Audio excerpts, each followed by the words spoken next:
A oração de sapiência, com o tema Inteligência Artificial, onde estamos e para onde vamos, que vamos ouvir de seguida, será realizada pelo Sr. Professor Dr. Arlindo Oliveira. Boa tarde a todos. Começo por cumprimentar os meus colegas da mesa, Sr. Presidente da Câmara Municipal de Beja, Sr. Presidente do Instituto Politécnico, estimados colegas da mesa e todas as entidades aqui presentes, senhores professores, minhas senhoras e meus senhores. Muito obrigado pelo convite para estar aqui. É um prazer. O que eu tentarei fazer, sem vos aborrecer muito nos próximos 30 minutos, era dar-vos uma ideia do que é isto, a inteligência artificial, porque é que chegámos aqui agora e, eventualmente, tentar projetar para o futuro aquilo que poderemos esperar. Portanto, a primeira ideia de que é possível mecanizar o raciocínio deve provavelmente a Thomas Hobbes, que no Leviatã escreveu o que está ali, que raciocinar não é mais do que reckoning, é uma expressão inglesa para cálculos aritméticos, somar e subtração, e portanto revela que ele já tinha percebido que o raciocínio não é mais do que um processo computacional, naturalmente muito antes de existirem computadores ou sequer a ideia de os criar. Ao longo destes séculos, em particular nos últimos 100 anos, esta ideia de mecanizar o raciocínio foi ganhando força. Houve, em particular, em 1850, Charles Babbage concebeu um computador mecânico, um engenho analítico. Algumas versões dessas máquinas podem ser vistas no Museu da Ciência em Londres, que, embora nunca tenha sido construído, foi programado por uma senhora matemática chamada Ada Lovelace, filha de Lord Byron, e que foi assim a primeira programadora da história. Mas esse computador nunca existiu e esse episódio, que poderia ter acelerado a idade da informação em pelo menos um século, não se veio a concretizar. Foi com a Segunda Guerra Mundial e com os esforços e trabalhos de muitos matemáticos como Alan Turing e engenheiros como John von Neumann que se vieram a criar os primeiros computadores reais, e essa ideia de mecanizar a inteligência se começou a tornar pelo menos teoricamente viável. Alan Turing escreveu um artigo muito importante em 1950, onde perguntou: podem os computadores pensar?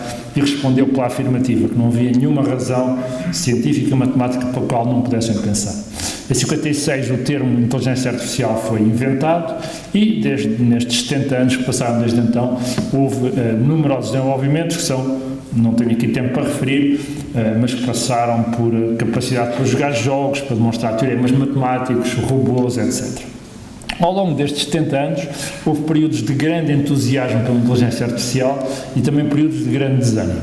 Os períodos de grande desânimo vieram a ser conhecidos como os invernos da inteligência artificial e foi a alturas onde se pensou que, afinal, talvez possível em princípio, mas muito difícil na prática. Mas houve também períodos de grande entusiasmo. Por exemplo, não conseguem ler, mas este é um artigo do New York Times em 58, onde o Rosenblatt prevê que dentro de 10 anos teremos computadores capazes de pensar, se reproduzirem e fazerem todas as tarefas que um ser humano pode fazer. Não aconteceu em 10 anos, não aconteceu nos anos 60, e ainda não aconteceu, mas a verdade é que de cada vez que a tecnologia anda para a frente, vemos um entusiasmo maior. E esta revolução da aprendizagem profunda, que vem ali nos últimos 10 anos, é talvez a primavera mais quente ou o verão mais quente da inteligência artificial.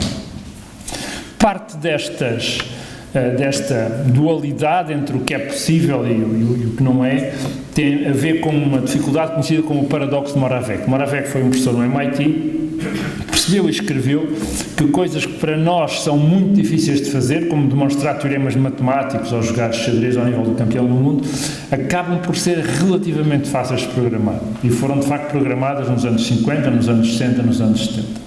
Mas coisas que para nós são tão triviais, até para alguns animais são triviais, como reconhecer a cara de uma pessoa ou reconhecer o que se diz, voz, língua falada, ou simplesmente navegar numa sala, são extremamente difíceis de programar, tão difíceis de programar que até há muito poucos anos isto era impossível fazer. Aquilo que vocês fazem hoje todos os dias num telemóvel, desbloquear o telemóvel com a imagem da vossa face, da vossa cara, era impossível fazer há 15 anos, mesmo no computador mais poderoso do planeta.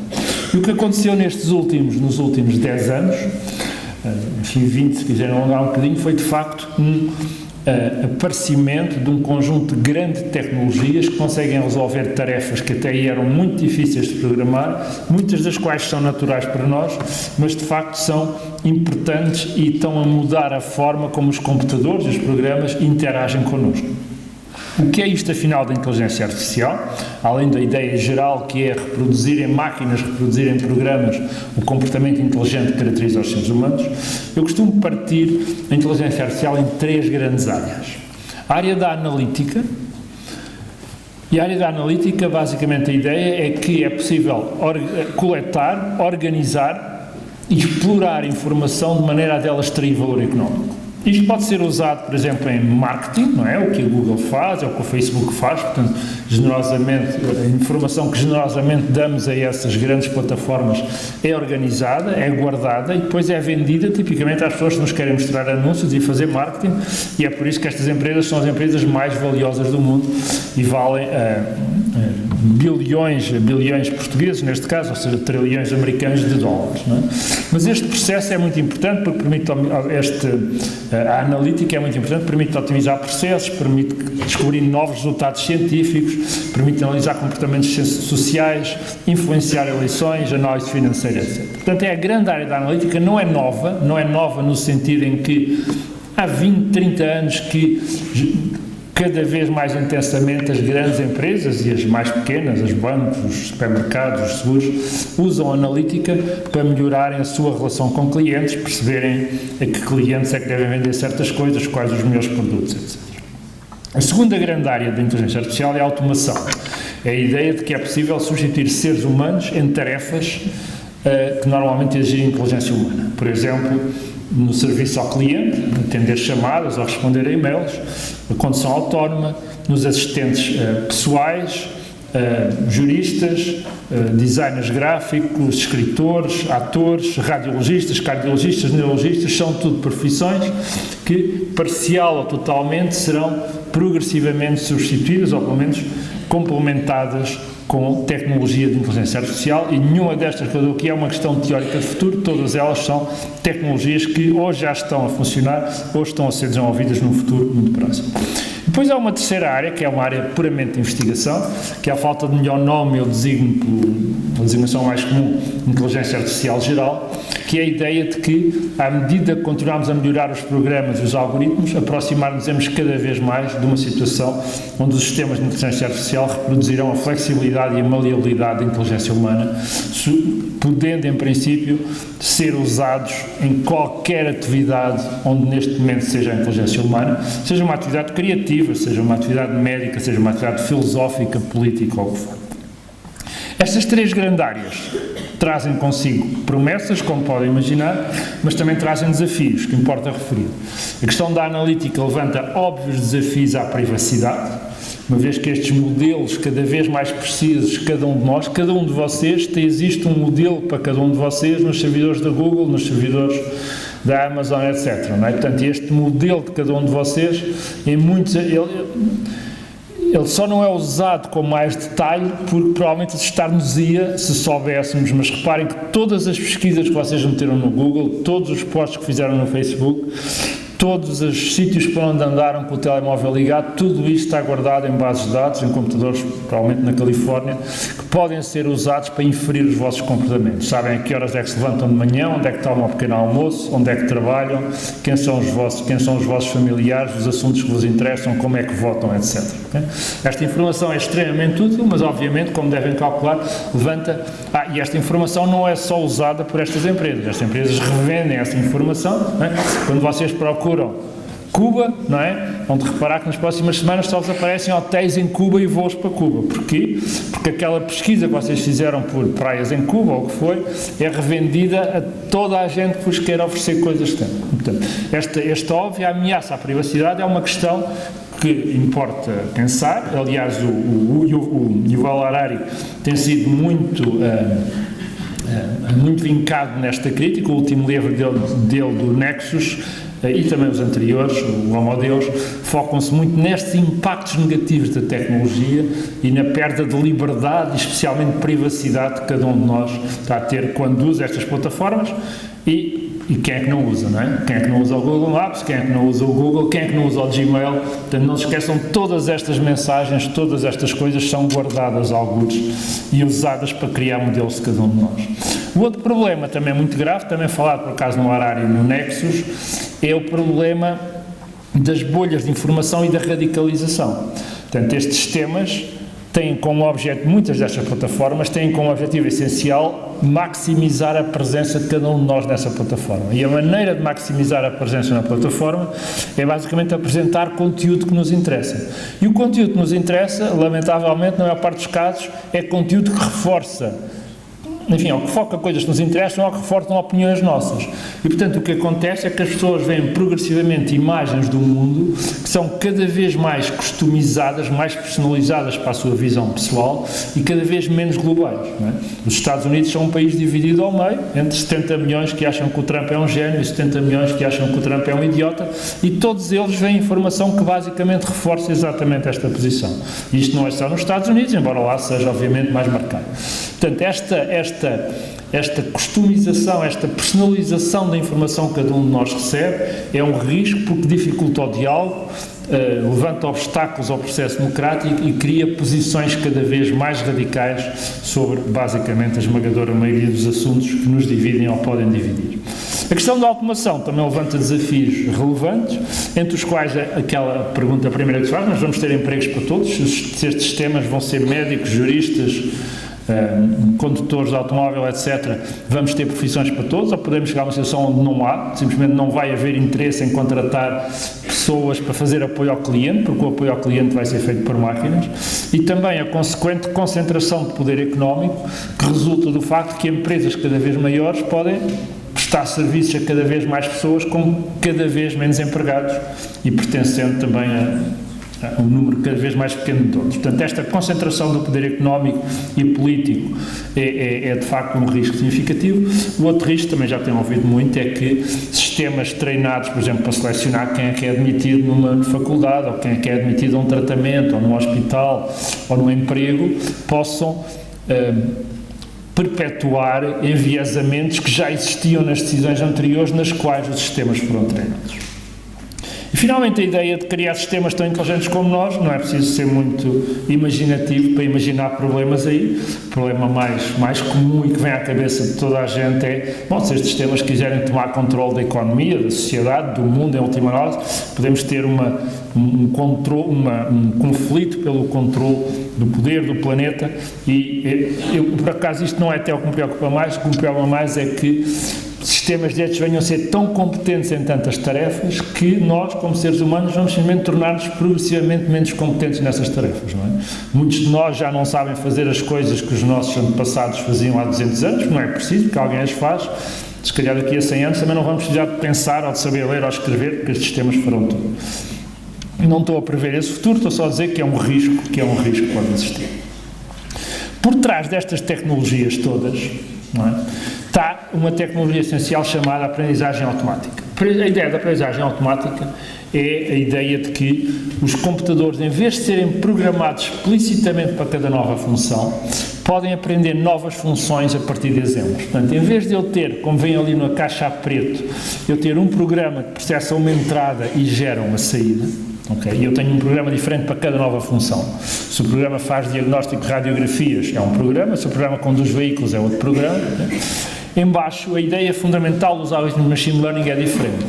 É que se eu tiver suficientes exemplos de entrada e saída, eu mostro um algoritmo de machine learning, este conjunto de exemplos de entrada e saída, e o algoritmo, que é um programa, mas é um algoritmo, gera o programa que converte a entrada na saída. O Pedro Domingos, um português radicado no estado de Washington, chamou isto e escreveu um livro chamado Algoritmo Mestre, porque só precisamos de um algoritmo, só precisamos de um programa. Desde que tenhamos dados suficientes, o programa aprende a conduzir veículos, não é? Mostramos imagens do que é que o condutor fez naquela situação, aprende a fazer diagnóstico médico, mostramos uma radiografia e qual foi o diagnóstico do médico, aprende a responder a clientes, não é? Mostramos a pergunta que foi feita, a resposta do apoio ao cliente, e o sistema aprende estas respostas. Portanto, este é um paradigma excepcionalmente abrangente. Aliás, o Alan Turing, em 1950, acaba o artigo dele a dizer: em princípio é possível escrever programas, de facto, que sejam inteligentes, mas deve ser bastante difícil, devem ser programas bastante complicados. Mais fácil será escrever um programa que aprenda com a experiência e com os dados, e a partir dessa aprendizagem evolua para a inteligência de um adulto normal. Portanto, isto o Alan Turing escreveu em 1950 e veio a revelar-se profético, porque foram, de facto, as tecnologias de inteligência artificial, de machine learning, de aprendizagem automática, que causaram a grande explosão de inteligência artificial a que assistimos hoje. E dirão vocês, mas como é que funciona isso de gerar um programa a partir de exemplos de entrada e saída? Bom, há muitas maneiras, há literalmente milhares de maneiras de fazer isto. Há métodos simbólicos, por exemplo, que desenvolvem uma árvore de decisão a partir dos dados e, por exemplo, aprendem a fazer diagnóstico médico estruturado como uma árvore de decisão, onde, sei lá, perguntam qual é a tensão alta, a idade, etc, etc. Há métodos que funcionam por analogia, que procuram nos exemplos que foram nos dados casos parecidos com aqueles para ter comportamentos semelhantes. Por exemplo, estão a aprender a conduzir um veículo, podem procurar nos milhões de imagens que têm guardadas uma mais parecida com aquela situação, e se a pessoa decidiu virar à esquerda ou à direita. Métodos que funcionam com base em distribuições estatísticas e que tentam inferir parâmetros de distribuições estatísticas. Por exemplo, o método mais conhecido é a regressão. Muitos de vocês conhecem a regressão linear, onde a partir de casos concretos eu aprendo uma regra geral que relaciona duas ou mais variáveis. E os métodos conexionistas, que, inspirados no cérebro humano, são aqueles que se têm revelado mais eficazes a processar os casos verdadeiramente difíceis, os problemas de visão, os problemas de linguagem e muitos outros. Como é que funcionam estes métodos? E é apenas estes que eu vos darei aqui uma breve ideia. Estes métodos funcionam, de facto, com unidades inspiradas nos neurónios dos cérebros humanos. Muitas unidades, ali só estou a mostrar meia dúzia, mas muitas unidades. E como é que o programa é gerado? Estas redes neuronais, que é como se chamam, são programadas, tornam-se num programa, são programadas e tornam-se num programa, ajustando os pesos que interligam as unidades. Da mesma maneira que os neurónios no nosso cérebro também ajustam os pesos das sinapses que interligam os neurónios naturais. Este processo é um processo matemático, é conhecido como a descida no gradiente do erro, ou retropropagação. É fácil de ilustrar em pequenas dimensões. Por exemplo, se eu tiver uma rede só com 2 parâmetros e aquela superfície for a superfície do erro, a minimização do erro consiste simplesmente em achar o mínimo naquela superfície, algo que muitos de vocês aprendem em matemática e aprendem a minimizar funções, neste caso 2 variáveis. A diferença é que as redes que nós minimizamos agora não têm 2 variáveis, não têm 2 parâmetros, não têm 3 variáveis ou 3 parâmetros, têm centenas de milhares de milhões de variáveis, ou mesmo milhões de milhões, portanto, bilhões de variáveis. E são estes sistemas com centenas de milhares de milhões de variáveis que são otimizados pelos sistemas de aprendizagem automática hoje. Eu tenho aqui um vídeo muito pequeno de uma das primeiras redes neuronais verdadeiramente funcionais, que foi treinada para reconhecer dígitos escritos à mão e encaminhar cartas, portanto para ler o código postal. Cada um daqueles pontinhos que vêm ali é um destes neurónios artificiais. Esta rede é mais ou menos, não estamos a ver todas as ligações, ficava demasiado denso, só estamos, ela tem 25 milhões de pesos, estão ali o número de sinapses. As redes de hoje são para aí 1 milhão de vezes maior que esta. Portanto, isto dá-vos uma ideia da complexidade das redes que são treinadas hoje para fazer coisas como o ChatGPT ou o DALL-E ou coisa assim. Porquê é que isto aconteceu agora? O que é novo agora na última década, nos últimos 5 anos, que não existia antes? Bom, temos muitos dados. Toda a gente tem dados, toda a gente tem um telemóvel, toda a gente tira fotografias, põe nas redes sociais, faz procuras nos motores de busca, manda mails, portanto há dados práticos, não são infinitos, mas são muito, muito grandes que são usados para treinar estes sistemas. Temos algoritmos e arquiteturas que se têm vindo a desenvolver ao longo das últimas décadas e que são um pouco melhores, e temos acima de tudo a capacidade computacional para tratar tudo isto. Portanto, os computadores de hoje são tão mais poderosos, portanto, devido à lei de Moore, os computadores duplicam de poder a cada 2 anos, não é? Isto não parece muito, mas há 60 anos que estão a duplicar a cada 2 anos. Portanto, 30 duplicações é um fator de 1000 milhões. Portanto, o computador de hoje, com a mesma coisa, é 1000 milhões de vezes mais poderoso do que um computador há 60 anos, ou seja, em 1964, não é? Mais ou menos. E, portanto, a lei de Moore tem, de facto, criado esta explosão da capacidade computacional que permite a estes computadores, e em particular às GPUs, muitos de vocês já estão a ouvir falar nas GPUs, foram desenvolvidos para processar gráficos em jogos de vídeo, mas vieram a revelar-se excepcionalmente bons para calcular aquela descida no gradiente que eu referi ali atrás, aquela otimização. Eu vou saltar isto aqui. O que é que nós temos hoje? Quais são as tecnologias que apareceram nos últimos 5 a 10 anos, que são conhecidas como a revolução da aprendizagem profunda? Eu vou só tentar dar aqui uma ideia muito por alto e sem entrar nos detalhes técnicos. Temos tecnologias de visão, o nome técnico são Convolutional Neural Networks, redes neuronais convolucionais para visão, que basicamente olham para uma imagem ou para um vídeo e podem segmentar, perceber, descrever, legendar uma imagem, ok? Podem interpretar uma imagem da mesma maneira que fazem. Por exemplo, posso ter uma câmara aqui que diz é uma sala com 177 pessoas, ok? Dos quais 97 são mulheres e não sei quantos são homens, 3 estão a sorrir e 4 estão a dormir, ok? Portanto, isto é o tipo de coisa que eu posso ter com uma câmara que está aqui. Espera aí, deixa-me voltar atrás. Temos os transformadores e os modelos de linguagem, em particular os modelos de visão e linguagem, que já vou falar.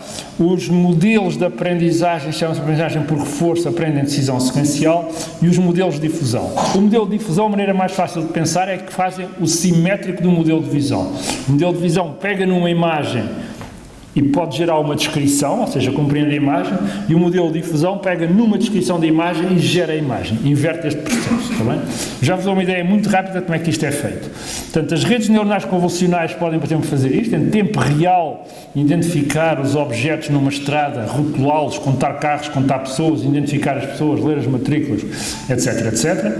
Os métodos de aprendizagem por reforço, que apareceram em 92 com o jogo Gamão, têm-se desenvolvido sucessivamente e agora já batem os seres humanos em todos os jogos de tabuleiro conhecidos, no Go, no xadrez, nas damas já há muitos anos, e de facto vieram a mostrar que conseguimos otimizar o processo de decisão, mas eles podem ser usados noutras coisas. Podem, por exemplo, ser usados para escolher qual é a melhor sequência de tratamentos a uma pessoa que tem cancro, ou qual é a melhor sequência de ações para levar o carro do ponto A para um ponto B. Okay?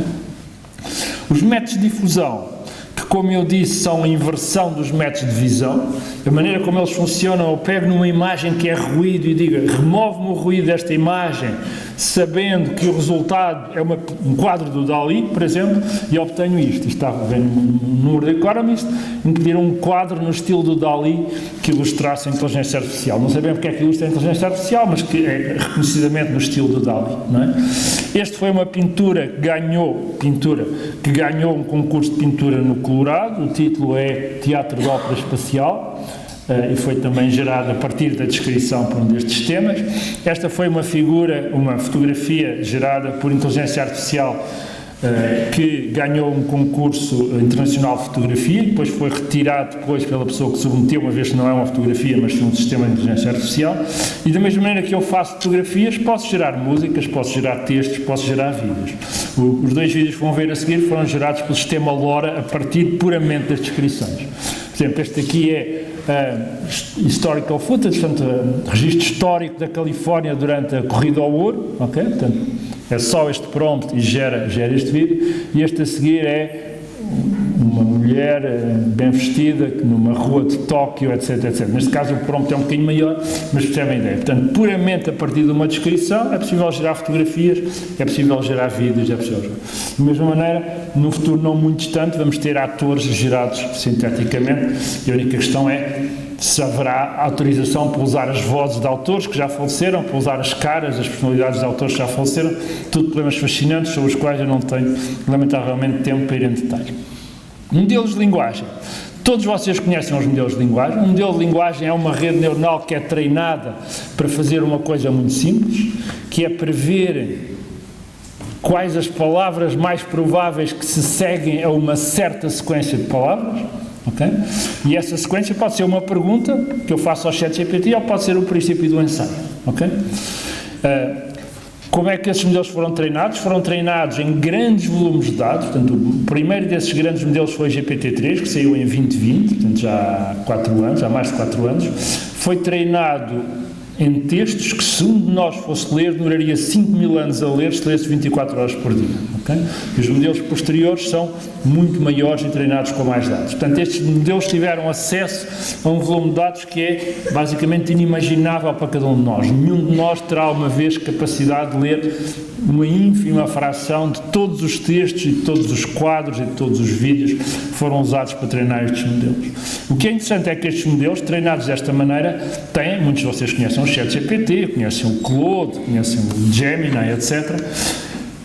O que está ali é o resultado destes modelos em exames padronizados nos Estados Unidos.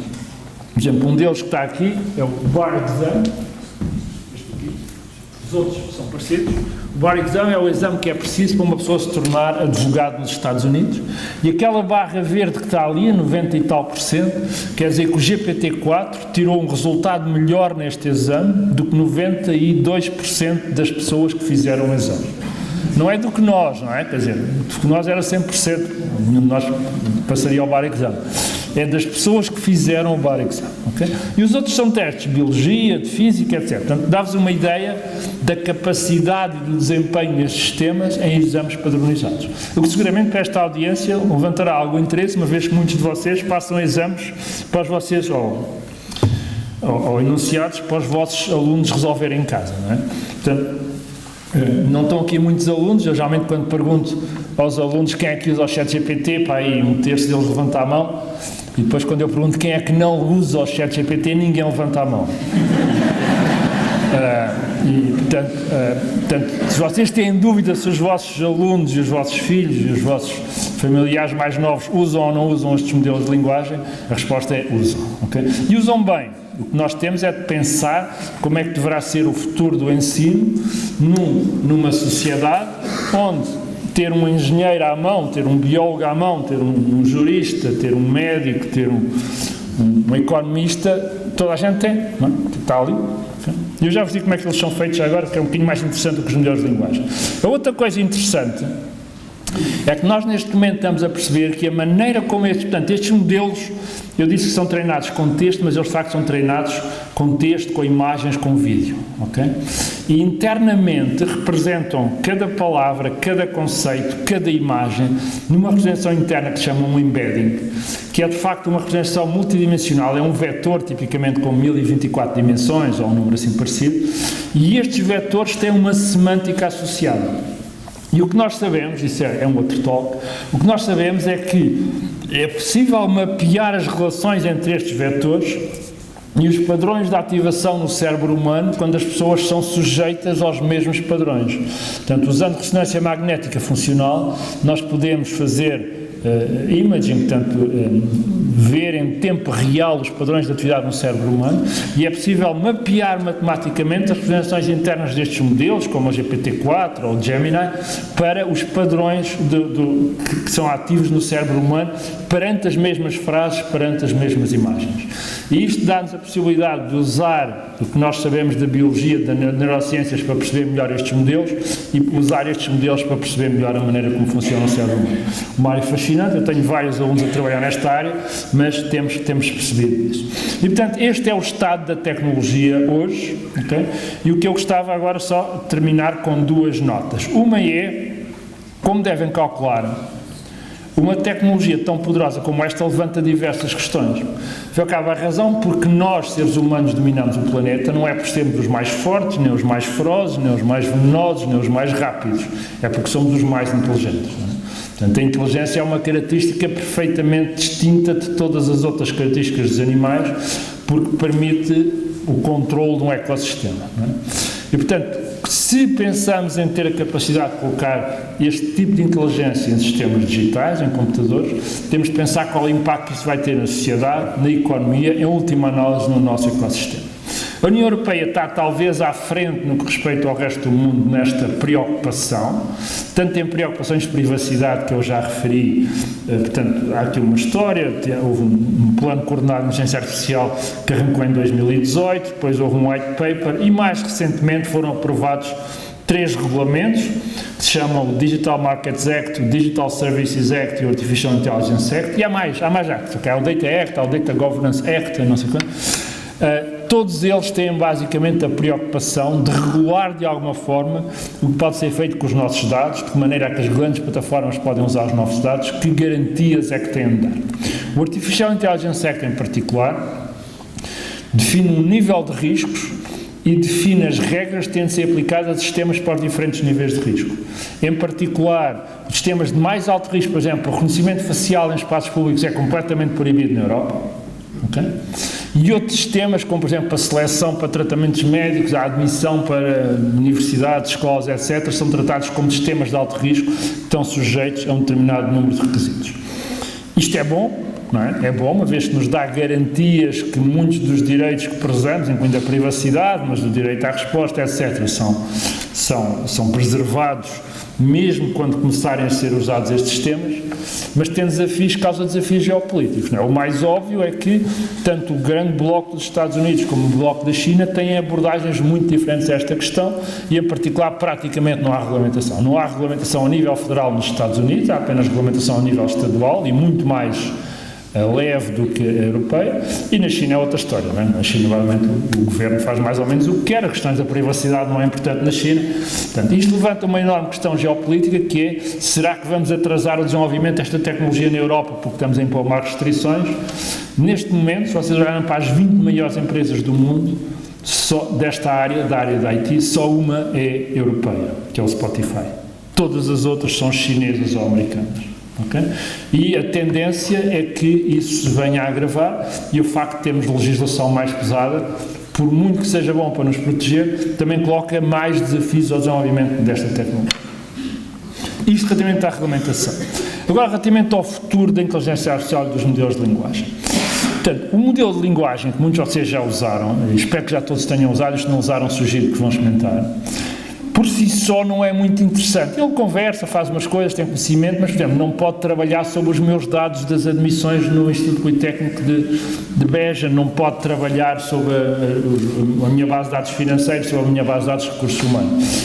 Mas há técnicas que permitem estender os modelos de linguagem de maneira a fazer isso. Por exemplo, eu tive agora a oportunidade de fazer uma demonstração, demos no Técnica a maior aula de programação do mundo. Portanto, demos uma aula para 1.800 alunos e batemos o recorde do Guinness. E o exemplo que eu dei foi, criei uma base de conhecimento baseada nos maias, portanto, peguei nos maias, okay, transformei os maias numa base de conhecimento, não é? Portanto, todos os parágrafos, as afirmações são guardados numa base de conhecimento, e depois usei um modelo de linguagem, portanto, eu faço um pedido, o pedido vai à base de dados, neste caso dos maias, buscar informação, essa informação é dada ao modelo de linguagem e o modelo de linguagem responde. E, portanto, se a gente perguntar, o sistema estava projetado para falar como se fosse o Carlos da Maia. Portanto, se eu perguntasse, porque não tenho aqui a demo, mas quem foi o grande amor da sua vida, e ele dizia, foi a Maria Eduarda, a pessoa por quem me apaixonei, etc.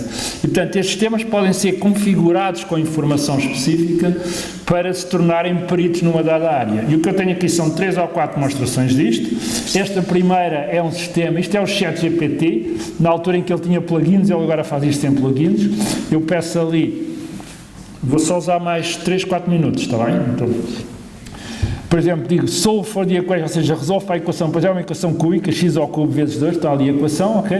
O sistema percebe que isto é um problema matemático, chama o Wolfram Alpha, que alguns de vocês conhecerão, um sistema que faz matemática, e o Wolfram Alpha devolve a resposta, não é, matematicamente, e depois o ChatGPT transforma aquilo nas soluções, ok? As soluções para a equação x ao cubo mais 2 ao quadrado mais 3 igual a 0 são... e escreve as 3 equações analiticamente, ok?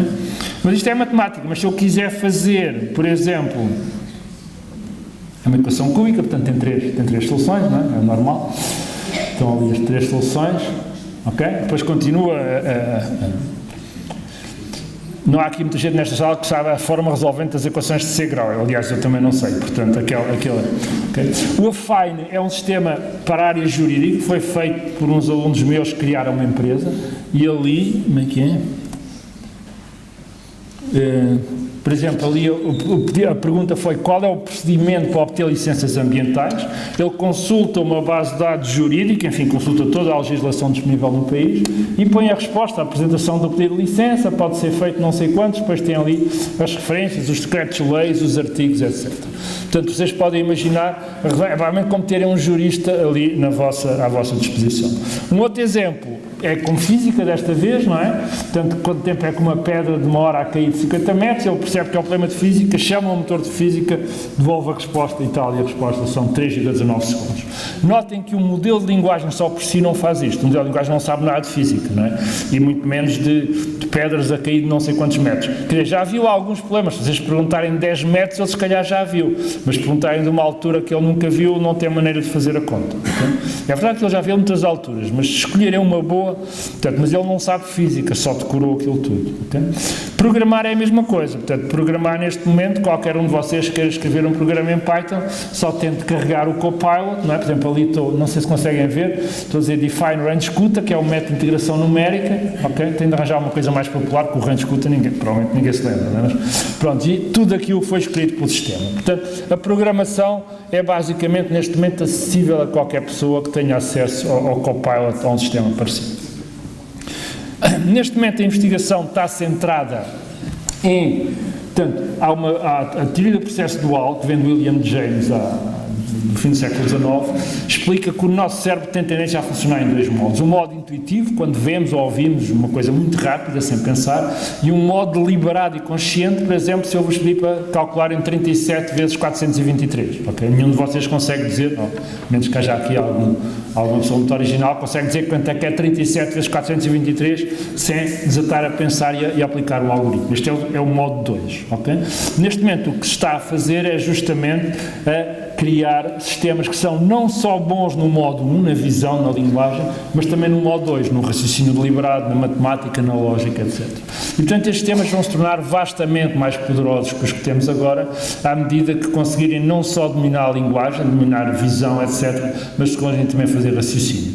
E, a partir daí, irão provavelmente obter novos resultados científicos, etc. Como se lembram, este ano, os 2 prémios Nobel da Física foram para as pessoas, dois deles, havia mais, mas enfim, que contribuíram para as redes neuronais, para a retrooperação das redes neuronais. O prémio da Química foi para as pessoas que usaram um transformer para resolver o problema do folding das proteínas, o problema da estrutura tridimensional das proteínas. Portanto, os prémios Nobel da Física e da Química foram, de facto, para a inteligência artificial e para a machine learning. Há muitas arquiteturas para fazer isto, esta é uma que nós propusemos, mas o que importa aqui é que vamos ver estes temas que vão ter modelos de linguagem, modelos de visão, etc., vão aceder a bases de dados, vão ter histórico, vão ter memória, ok? E vão ter tudo isso. E, portanto, são sistemas que vão ser vastamente mais complexos que os que existem hoje e que vão poder desempenhar muitas das funções que nós desempenhamos, pessoas desempenham em organizações. Então, mesmo no fim, portanto, isto tudo leva a diversas questões, eu coloco aqui só 2 que muitos de vocês já ouviram falar. Uma é a ideia da singularidade, que vemos a von Neumann, que escreveu ali em 52, que está a evoluir tão rapidamente, a aceleração cada vez mais rápida da tecnologia leva a crer que chegaremos a alguma singularidade tecnológica, uma situação onde a forma de viver como vivemos hoje não poderá continuar para além da singularidade. Okay? E é uma ideia que tem gerado muita discussão, ainda não chegámos à conclusão se vai haver uma singularidade ou não, mas não deixa de ser uma ideia interessante. A outra é a ideia da superinteligência ou da explosão da inteligência. O Irving John Good, que trabalhou com Alan Turing, escreveu, se nós de facto algum dia tivermos sucesso a criar uma máquina tão inteligente como nós, é a última invenção que precisamos de fazer. Porque a partir daí podemos simplesmente pedir à máquina para inventar as próximas gerações de sistemas, para inventar resultados científicos, etc. Portanto, essa é a ideia da explosão de inteligência e a ideia que eventualmente poderemos criar sistemas onde nós não estaremos no topo da escala de inteligência, mas sistemas vastamente mais inteligentes que nós. Isso conduzirá provavelmente a uma sociedade que, pelo menos em alguns aspectos, será muito diferente daquela em que vivemos hoje. E terminava com um vídeo. In recent years, a few outspoken intellectuals, such as Elon Musk, Sam Harris, Stephen Hawking, Nick Bostrom, to name a few, have voiced genuine concerns for the rise of artificial intelligence, as brilliant minds across the globe are competing to retrace the hundreds of millions of years of evolution that resulted in the human brain. And while many experts have no doubts about machines' ability to achieve human-level intelligence at some point in the future, just as many believe it to be an impossibility. And perhaps it is. Perhaps we are incomprehensibly complex in such a way that we cannot do what nature has done to us. Then again, if random mutations can lead to intelligence, how hard can it be? Pronto, se tiverem interesse em ler mais sobre estes temas, há, como devem calcular, uma vasta literatura. Aquele livro do Bostrom sobre a ideia da superinteligência e as consequências. O Ray Kurzweil é um dos grandes apologistas da teoria da singularidade, aquele é o livro mais conhecido. Há muitos livros sobre os impactos económicos, eu gosto particularmente daquele, da Second Machine Age, das pessoas do MIT. O To Be a Machine é um livro interessante para ler na praia, sobre a ideia de que o suporte futuro da inteligência humana provavelmente não será biológico, mas sim digital, a ideia do transhumanismo.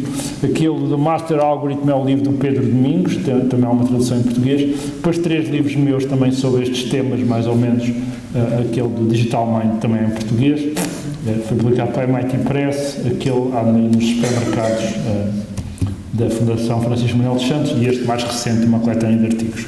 Pronto, muito obrigado pela vossa atenção, eu agradeço.